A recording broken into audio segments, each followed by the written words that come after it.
Hola a todas y a todos. Bienvenidas y bienvenidos a este hilo temático. En esta ocasión vamos a trabajar la jurisprudencia constitucional comparada sobre la prohibición del aborto. Vamos a ver que la regulación del aborto puede cambiar vía legislativa, es decir, los parlamentos de los países pueden tomar decisiones al respecto, pero también pueden hacerlo los órganos jurisdiccionales dependiendo de cómo están diseñados los sistemas de cada país. También depende un poco de los mecanismos procesales, pueden ser mecanismos de constitucionalidad en control abstracto o podrían ser más bien revisiones a propósito de casos concretos de ciertas personas. Vamos a encontrar que en los países de la región hay diferentes situaciones en las que los órganos jurisdiccionales han conocido argumentaciones sobre despenalización del aborto y han resuelto en ese sentido. En esta sesión vamos a comentar 6 decisiones particularmente relevantes para la región. La primera, la voy a poner aquí, es de la Argentina del 2012. La segunda, Bolivia del 2014, la tercera de Brasil del 2016, la cuarta de Chile del 2017, la quinta del Ecuador del 2021 y la más reciente, la colombiana del 2022.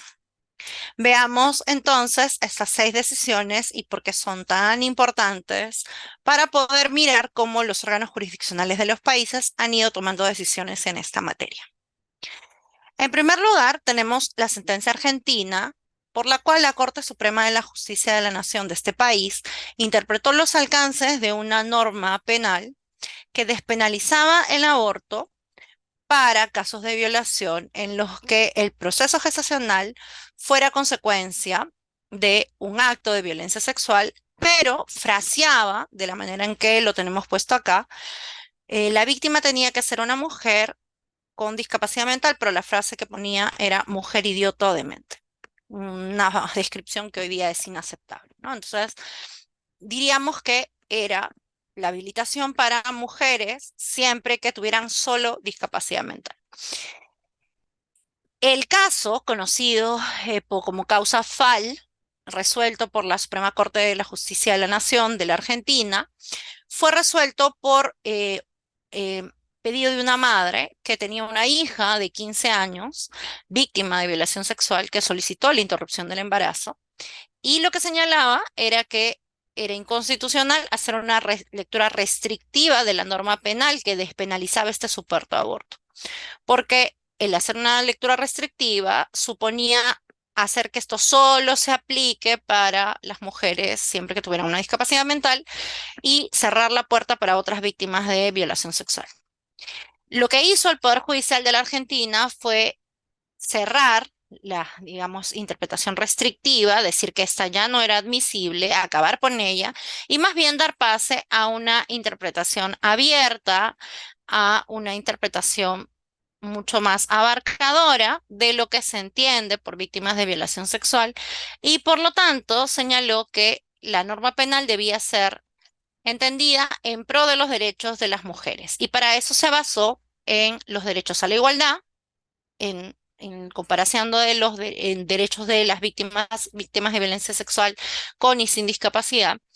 la protección especial que tiene toda víctima de violencia basada en el género, y también se argumentó que la dignidad personal fundamentaba que fuera proscrito hacer una diferencia de trato entre dos grupos de personas en semejante condición. Esas fueron las razones por las cuales entonces la Argentina, en esta ocasión, en el 2012, a través de su Poder Judicial, declaró despenalizado todo aborto por violencia sexual. Y como sabemos, como hemos visto al inicio, ya luego el Parlamento de su país cambió el modelo de penalización del aborto a uno de despenalización por plazos. La segunda sentencia que vamos a comentar es del Tribunal Constitucional Plurinacional de Bolivia, y aquí lo que se hizo fue analizar una inconstitucionalidad en abstracto. Una diputada de la Asamblea Nacional Plurinacional de Bolivia demandó la inconstitucionalidad de todas las normas del Código Penal de Bolivia que sancionaban el aborto. Es decir, lo que hizo fue demandar la prohibición general del aborto y no obtuvo una respuesta satisfactoria del Tribunal Constitucional de su país. El tribunal de su país no le dio la razón en cuanto a la regulación general del aborto, sino que solo le dio la razón en los supuestos indicados de embarazos producto de la violación sexual. En esta sentencia se dio una argumentación intercultural respecto de lo que hay que entender como conflicto de derechos. Lo que se dijo es que los conflictos de derechos también suponen desde una visión andina una ruptura de un equilibrio que requiere un remedio y en este caso, el caso del aborto, supone un remedio a una ruptura de un conflicto álgido entre la protección de la vida prenatal y los derechos de las mujeres gestantes que no desean continuar esa gestación porque tienen un embarazo no deseado. Lo que se dijo es que en general la prohibición del aborto era constitucional, es decir, que la protección de la vida prenatal justificaba que el aborto estuviera proscrito. Sin embargo, lo que se dijo es que para los casos concretos de víctimas de violación sexual, había que considerar los derechos a la integridad personal de las víctimas, su derecho a no sufrir tratos crueles, inhumanos y degradantes, su derecho a la salud física y mental y su derecho a la dignidad. En base a eso, entonces se despenalizó el aborto en ese supuesto y se señaló que la intervención penal, por lo tanto, tenía que cumplir con los principios de mínima intervención, subsidiariedad y proporcionalidad. Y que en los casos de violación sexual estos principios no se cumplían, pero en general en los casos de aborto eso sí se cumplía. La siguiente sentencia que vamos a comentar es una sentencia brasileña, es una sentencia en un proceso de habeas corpus,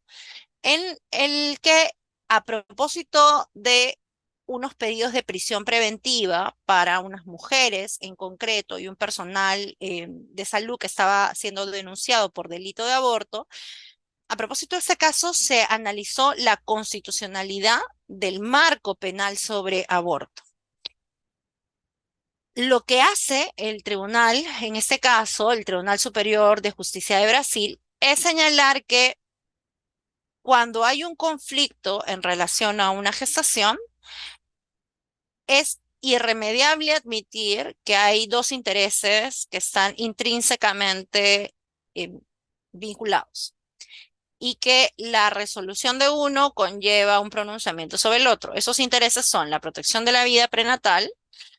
y también los derechos de las gestantes, porque no hay posibilidad de protección de vida prenatal fuera del cuerpo de las gestantes. Por lo tanto, cualquier decisión que se tome supone un pronunciamiento sobre esos dos intereses.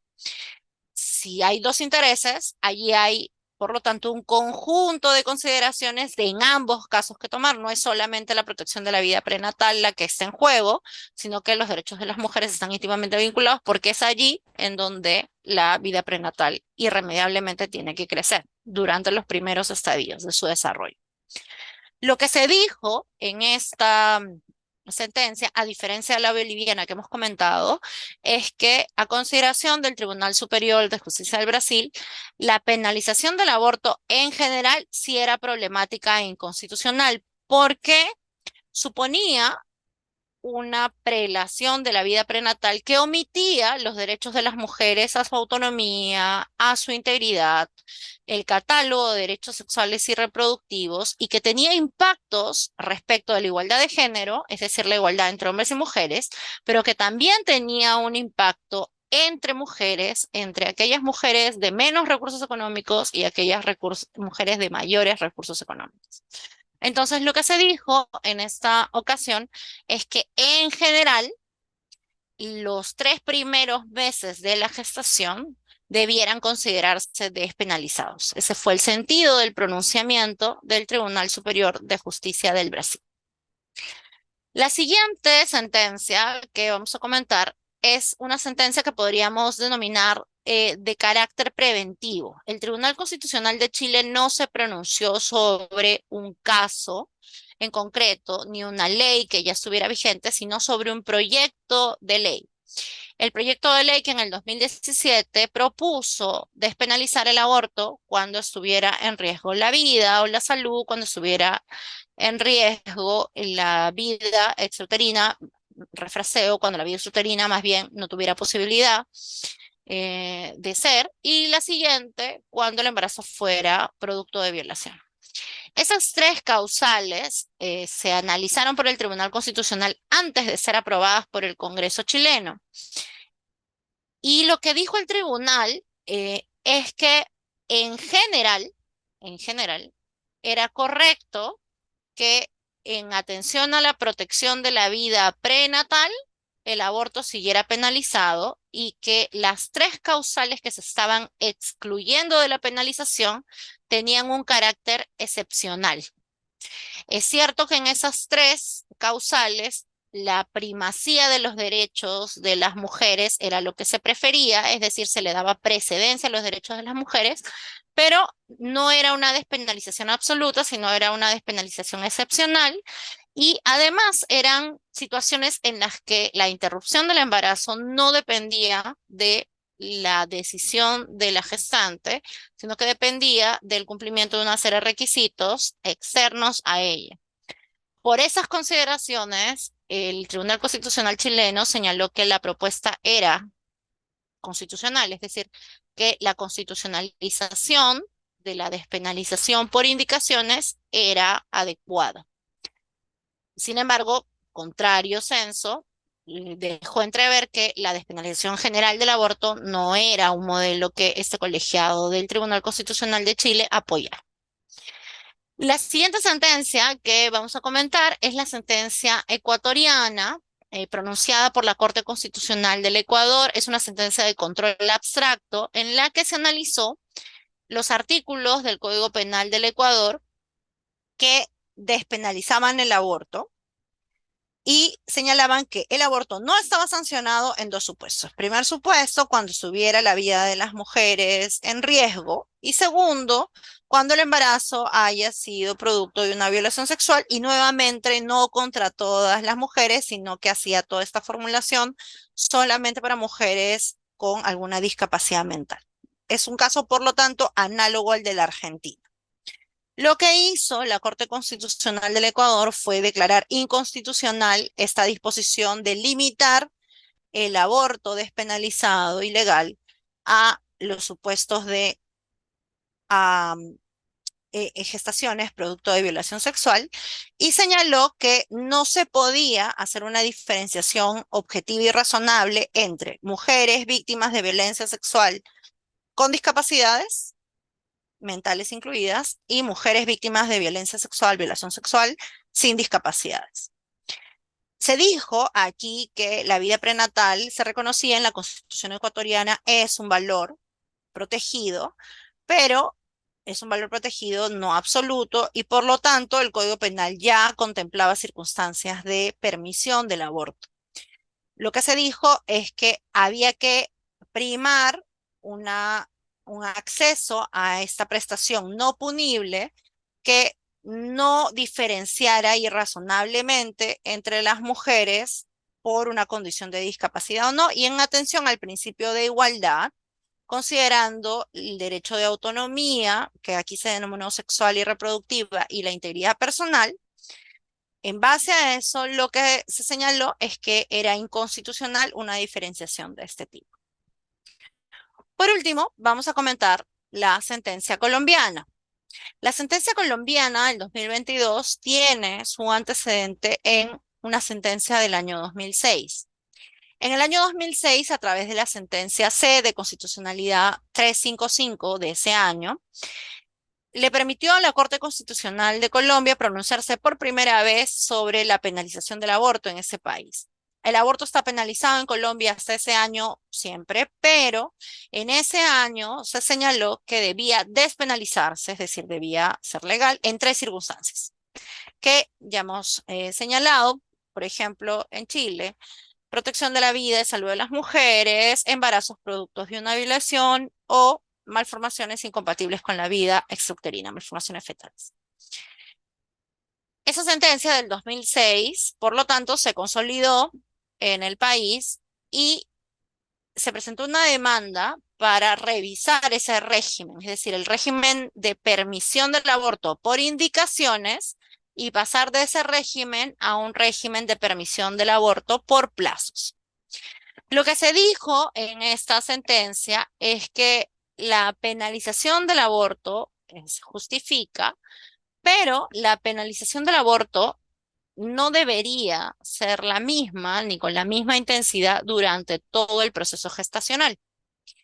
Por lo tanto, lo que se dijo es que mantener la misma forma de regular el aborto durante todo el proceso gestacional no pondera bien el impacto que tiene la gestación en los derechos de las mujeres, que son derechos que están intrínsecamente vinculados a los procesos gestacionales, porque como hemos repetido, las Cortes hacen bien en identificar que cualquier proceso gestacional tiene que ameritar necesariamente un pronunciamiento sobre los derechos de las mujeres, que son quienes llevan la gestación. Por eso lo que determinó la Corte de Colombia es que debería despenalizarse en general el aborto durante una primera fase de la gestación. En este caso, Colombia señaló que esa fase son las primeras 24 semanas de la gestación. Por lo tanto, lo que se dijo es el aborto debe estar despenalizado durante las primeras 24 semanas. Durante esas 24 semanas tiene mayor precedencia, o sea, mayor protección los derechos de las mujeres. Sin embargo, pasadas las 24 semanas, ya no es así, sino que la protección de los derechos de las mujeres solamente prevalecerá, o sea, será primera antes de la protección de la vida prenatal en tres razones, las que hemos mencionado. Cuando hay un peligro para la vida o la salud de las gestantes, cuando existe una malformación incompatible con la vida extrauterina, o cuando el embarazo es producto de una violación o de una relación incestuosa, entre esas, o una inseminación no consentida. Solamente en esos casos, ya pasadas las 24 semanas, será permitido un aborto y si no, primará la protección de la vida prenatal. Por eso es que se dijo adicionalmente aquí que la protección penal de la vida prenatal no puede ser la única respuesta del Estado. El Estado tiene que tener